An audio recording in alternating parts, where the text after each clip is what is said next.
Olá pessoal, bom dia. Mais uma vez estamos juntos hoje para falarmos do 16º capítulo do livro de Lucas. Lembrando a você que esse vídeo também está lá no YouTube. Se você passar por lá, Antônio Lima Braga Júnior, você pode se inscrever para que os vídeos cheguem para você todas as vezes que eu postar. Tá? Vai lá e curta, é importante para que o nosso trabalho chegue até mais pessoas, que é o intuito para que as pessoas possam ler a palavra de Deus, buscar a palavra de Deus de uma maneira descomplicada. Lembrando que nós não temos nenhuma pretensão teológica, nem tampouco religiosa, né? São bem-vindos todas as crenças para que possam nos acompanhar todas as manhãs de domingo, ok? Bom, eu começo perguntando para você, qual é o significado do dinheiro na sua vida, né? Está sempre preocupado com ele, desiste de fazer o que devia ou o que precisa por causa do dinheiro, fica o tempo todo economizando, buscando maneiras de guardar dinheiro. O que o dinheiro realmente significa na sua vida? Se sim, comece a repensar os seus atos. O dinheiro ele é muito severo e pode nos enganar. Bom, nesse capítulo 16 de Lucas, ele começa com Jesus proferindo uma parábola intrigante. Ele conta sobre um mordomo ou um administrador de bens que era infiel. Tá? Então, Jesus tinha acabado de contar a parábola do filho pródigo, como nós vimos na semana passada, e nesse momento ele estava com seus discípulos. Quando eu digo seus discípulos, não quer dizer apenas os 12, mas sim as pessoas que o seguiam, que deveriam ser bastante. E dentre essas pessoas que estavam seguindo, existiam os fariseus, que na verdade estavam lá tentando encontrar algum erro em Jesus para o condenar.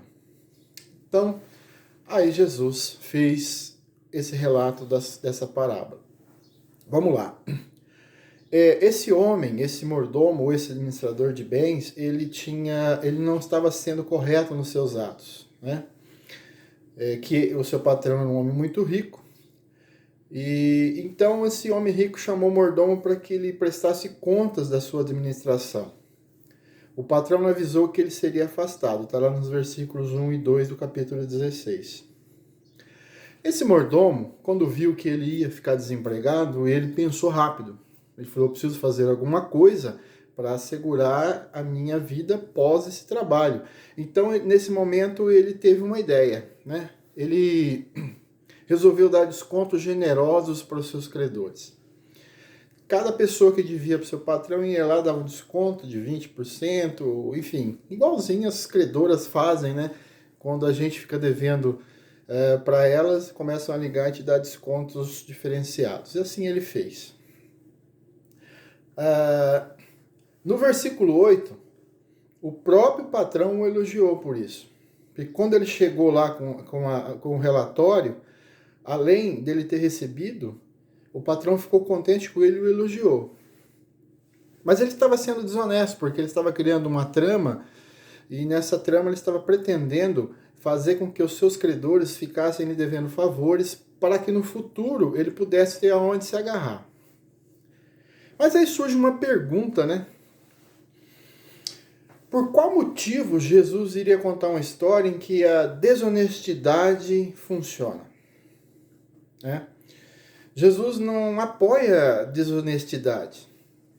Porém, ele observa nessa história como o mundo está mais precavido com as coisas do que os próprios cristãos. Estão muito mais cuidadosos com os seus corpos do que como deveriam estar com as suas almas. Mesmo que de maneira torta, esse administrador estava se precavendo do futuro. E você? Está precavendo o seu futuro? Como administradores fiéis, os cristãos devem usar todos os recursos que lhe foram confiados por Deus, não com propósitos egoístas, mas em prol da causa do reino de Deus. Como você tem administrado aquilo que Deus te deu? Quantos cantores ficam calados nos bancos das igrejas? Quantos músicos estão com seus instrumentos em casa? Estão com seus dedos duros porque não tocam mais? Quantos cantores que não cantam nas igrejas porque acham que o som não está bom? Ou porque acham que a plateia não é adequada para o seu talento? Quantos evangelistas não estão evangelizando? Recebem o nome de evangelistas, mas vão para o seu trabalho, vão para os seus cursos em faculdades, andam na rua, vendo pessoas sofrendo e sequer falam de Jesus para ela. Como você tem administrado seus bens? Se você for chamado para prestar contas para Deus, como vai ser o seu relatório? Os fariseus, que eram avarentos, criticavam e zombavam Jesus. Está lá no versículo 14 do capítulo 16 de Lucas. Jesus então diz a eles que a autoedificação não nos leva a lugar nenhum.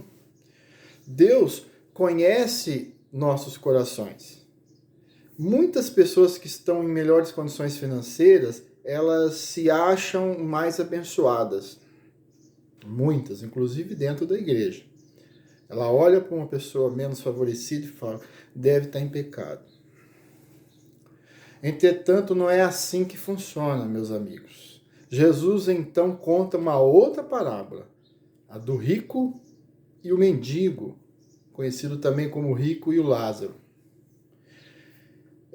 Devemos salientar que esse mendigo chamado Lázaro não era o Lázaro que fora ressuscitado por Jesus Cristo, tá? Na região aqui sul do estado de São Paulo existe até um palavreado que as pessoas chamam o outro de lazarento, devido às condições desse mendigo. Mas nós vamos ver que esse mendigo teve uma mudança na sua vida. O rico se vestia de púrpura, a Bíblia está dizendo lá, e linho finíssimo, e vivia esplendidamente. Ao passo que o mendigo tinha uma vida completamente oposta. Esse mendigo desejava se alimentar das migalhas do rico. E o seu corpo tinha tantas chagas, que os cães lambiam.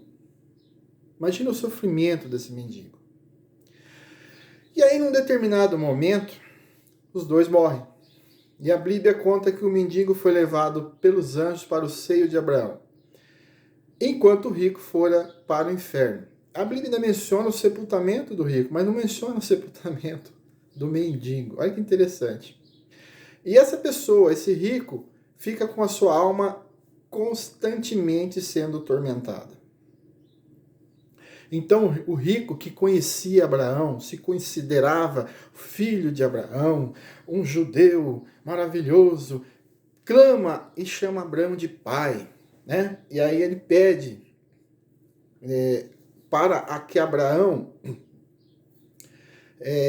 o ajudasse. E falou, fala com que o mendigo venha aqui e me molhe pelo menos a ponta do dedo com água na sua língua. Imagina o sofrimento. Contudo, Abraão advertiu que isso não seria possível e fez lembrar do tipo de vida que ele levava anteriormente, lá na terra. Além disso, existia um grande abismo entre eles, de modo que o mendigo não podia ir até ele ou vice-versa. Então o rico pediu para que Lázaro fosse até a casa dos seus familiares e avisasse os seus familiares, olha, muda sua conduta, porque senão vocês vão para um lugar muito ruim. Mas aí, Abraão disse a ele o seguinte, que a sua família tinha todas as evidências de como se proceder. Tinham as escrituras, tinham os profetas. Se eles não ouviram todas essas evidências, eles não iriam ouvir alguém que ressuscitasse dos mortos. Ou seja, essa parábola, por muitos estudiosos, não é considerada como uma parábola. Alguns dizem que é um fato que realmente aconteceu. Isso para mim não importa. Meu intuito aqui não é ficar falando sobre teorias, sobre isso, sobre aquilo, fazer gráfico, falar disso, falar daquilo. Não estou querendo isso. Eu estou apenas considerando como uma parábola, tá? Meu intuito é fazer com que as pessoas entendam a Bíblia simples e eficaz, certo? Se você não tem o hábito de ler a Bíblia, comece lendo ela por uma língua portuguesa mais atual, e você vai ter melhor condição, tá? Para que você não ocorra em palavras da língua portuguesa, que já é um código secreto, e venha cometer erros. Então, meu intuito aqui é fazer com que você aplique em sua vida aquilo que Jesus colocou durante o seu ministério terreno. Então, vamos a algumas lições dessa história do rico e o mendigo. Primeiro, a autojustificação ou autopiedade não salva ninguém, tá? Somente através da justificação pela fé em Jesus Cristo que podemos desfrutar da bem-aventurança eterna. Está lá em Romanos 5, versículo 1. Então não adianta você se fazer de pobrezinho ou de piedoso. Isso aí para Deus não tem sentido nenhum, tá? Outra coisa, nada poderá ser feito após a morte, certo? Morreu, não tem mais o que se pode ser feito. Existe um abismo entre o céu e o inferno, tá? Que não pode ser transposto. Outra coisa, não há nenhum problema em ser rico. Gente, pelo amor de Deus, em nenhum local da Bíblia existe condenação por ser rico. José de Arimateia, por exemplo, era um homem rico e recolheu o corpo de Jesus Cristo. Existe um monte de história de pessoas ricas na Bíblia. Não há nenhum problema em você ser rico. O que não pode é você fazer do dinheiro o seu Deus. Você não pode servir a Deus e as riquezas. Existem muitas pessoas religiosas que vão na igreja, que têm um patrimônio enorme, mas se mexer no seu patrimônio, ele se torna demoníaco. Isso é pecado. Mas você ser rico, você ter sua vida, desfrutar daquilo que Deus te deu, viajar o mundo, andar de avião, conhecer países, não tem problema nenhum. O que você não pode é achar que isso vem em primeiro lugar. Um outro item que nós podemos verificar não foi a condição financeira que definiu a salvação dos dois.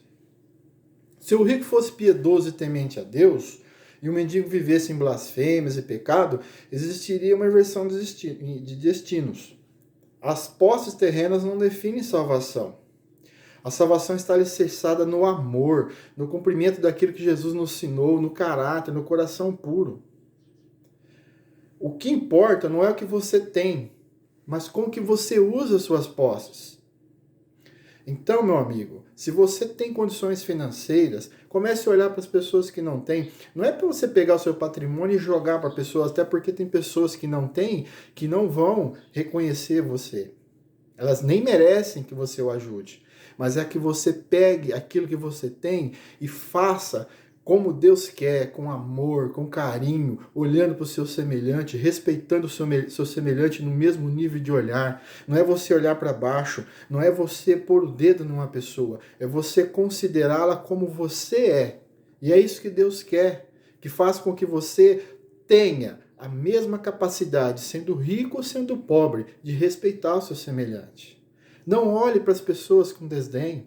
Não olhe para aquela pessoa que não estudou, que às vezes não sabe assinar seu nome e às vezes não sabe falar uma palavra da língua portuguesa que você sabe e você acha engraçado. Porque para Deus, vocês são iguais. Por isso, meu amigo, pense bem antes de você achar que as suas riquezas é porque você é mais merecedor ou então porque as suas riquezas é o que vai te segurar no momento de dificuldades. Porque do lado de lá, você não vai levar nada. Pense nisso, meu querido. Que Deus te abençoe e que a paz do nosso Senhor Jesus Cristo esteja com todos. Bom dia.